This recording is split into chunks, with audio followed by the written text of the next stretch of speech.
नमस्कार दोस्तों। देखिए, आज हम बात कर रहे हैं इंग्लिश ग्रामर में नरेशन, जिसको कथन। ठीक, नरेशन जिसको हिंदी में क्या कहते हैं, कथन। इसके दो पार्ट्स होते हैं। एक होता है डायरेक्ट, डायरेक्ट होता है इनडायरेक्ट। इनडायरेक्ट, ठीक। डायरेक्ट का मतलब होता है प्रत्यक्ष, मतलब इसको हिंदी में क्या कहा जाता है, प्रत्यक्ष। और इनडायरेक्ट क्या कहा जाता है, अप्रत्यक्ष। अप्रत्यक्ष। देखिए, एक बार हम समझ लेते हैं। देखिए, नरेशन, नरेशन को हिंदी में क्या कहते हैं, कथन। इसके दो पार्ट्स होते हैं, डायरेक्ट और इनडायरेक्ट। डायरेक्ट को हिंदी में क्या कहते हैं, प्रत्यक्ष। इनडायरेक्ट क्या कहते हैं, अप्रत्यक्ष। ठीक। देखिए, डायरेक्ट क्या होता है, इनडायरेक्ट क्या होता है। डायरेक्ट जैसे मैं आप लोगों से बातें कर रहा हूँ, ये क्या हो जाएगा, डायरेक्ट हो जाएगा। अगर मान लीजिए मैं किसी के माध्यम से बात करूँ, मतलब किसी व्यक्ति एक से मैं कहूँ वो मेरी बात को आपसे बताए, तो क्या होगा, इनडायरेक्ट। ठीक। इसके बाद हम बात करते हैं रिपोर्टिंग स्पीच। Reporting speech. अब देखिए, रिपोर्टिंग स्पीच क्या होता है। तो रिपोर्टिंग सेंटेंस का वह भाग होता है जो कामा इन्वर्टेड कामा के बाहर लिखा होता है। या हम समझ सकते हैं, जैसे मान लीजिए आप विद्यालय में या कहीं पर आप गए, तो रिपोर्टिंग स्पीच और रिपोर्टेड स्पीच, एक आपका होता है क्या, रिपोर्टेड स्पीच।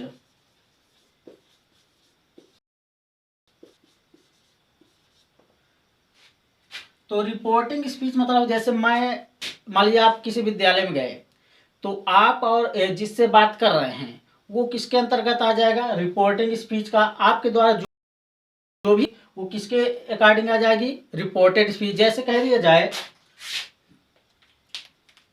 ये ही सेड, कमा इन्वर्टेड कामा में, आई एम अ स्टूडेंट। ये स्टार्ट। ठीक। देखिए, ही सेड टू मी मतलब उसने मुझसे कहा। क्या, उसने मुझसे कहा, मतलब दो व्यक्तियों की बात की जा रही है, मतलब उसने मुझसे कहा। तो ये आपके किसके अंतर्गत आ जाएगा, ये इतना पूरा रिपोर्टिंग स्पीच। Reporting speech.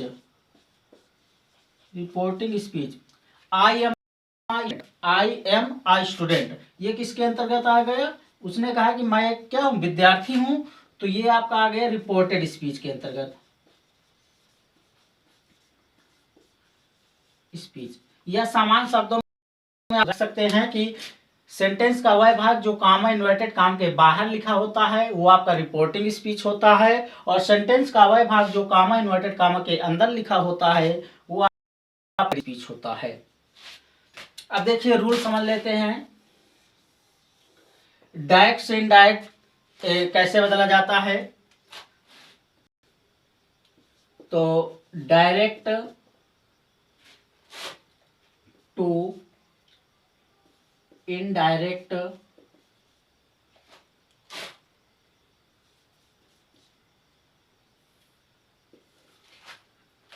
ठीक। तो first rule, second rule, third rule, मतलब तीन रूल के अकॉर्डिंग आपको डायरेक्ट से इनडायरेक्ट पूरा समाप्त कर देना है। फर्स्ट क्या है, चेंज ऑफ पर्सन।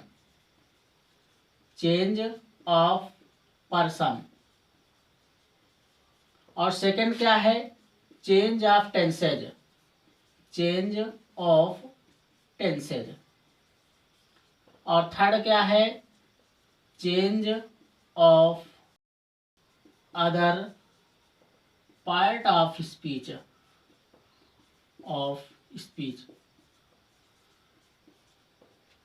मतलब डायरेक्ट बदलने में तीन रूल को फॉलो किया जाता है। पहला, चेंज ऑफ पर्सन। सेकंड है चेंज ऑफ टेंसेज। और change of other part of speech.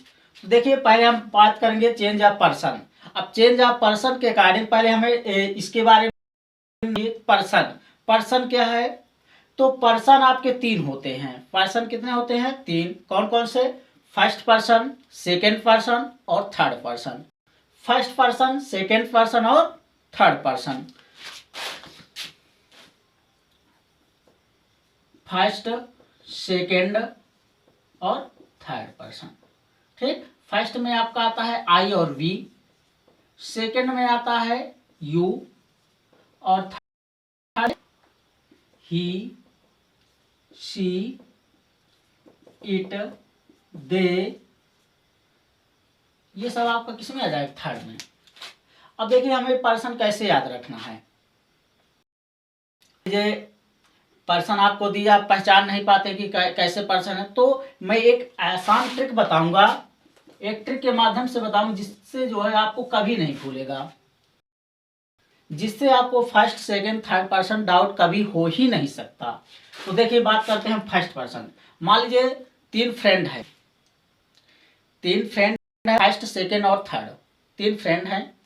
तो देखिए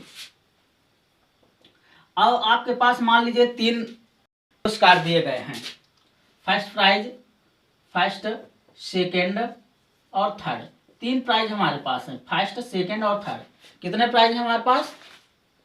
तीन prize, first prize, second prize, third prize. अब देखिए मान लीजिए तीन व्यक्ति, जैसे मान लीजिए मैं, मतलब मैं और हम, क्या, जैसे मैं हो गया और हम, मान लीजिए तीन प्राइज आपके सामने रखे हैं, तो आप क्या सोचेंगे कि फर्स्ट प्राइज मुझे मिल जाए, या हमारी टीम होगी तो हम सोचेंगे कि फर्स्ट प्राइज हमें मिले, ये सोचेंगे, राइट। तो आपको याद रखें कि हमारे पास तीन प्राइज हैं, तो फर्स्ट प्राइज मुझे मिल जाए या मेरी टीम को मिले, तो किसी फर्स्ट प्राइज हमने सोचा। फिर सेकंड, मान लीजिए आपका फ्रेंड है, क्या है, आपका फ्रेंड है, तो आप सोचेंगे ये सेकंड प्राइज तू ले लेना, फर्स्ट प्राइज मैं ले लेता हूँ या मेरी टीम ले लेती है, और सेकंड प्राइज तू ले लेना, ये टीम ले लेती है, ठीक। और थर्ड मतलब नहीं है, थर्ड प्राइज कोई भी ले ले, ठीक। तो देखो, या आप एक घर के कार्य देखिए फर्स्ट प्राइज में क्या होता है, फर्स्ट में मैं तो मतलब मेहमान वगैरह आता है, अच्छे से उसको सजाया जाता है, ठीक। और सेकंड में क्या होता है, सेकंड में फिर उससे जो बचा उस सेकंड में रख दिया जाता है, और थर्ड में क्या, इतना कबाड़ है सब किस में रख दिया जाता है, थर्ड में रख सकते हैं। तो उसी प्रकार आपके ये है, तो हमेशा के लिए ये चीज याद रखना है, फर्स्ट, सेकंड, थर्ड। फर्स्ट में आई और वी, सेकंड में यू और थर्ड में आल, ठीक। तो आपको आई होप समझ में आ गया होगा कि फर्स्ट, सेकंड और थर्ड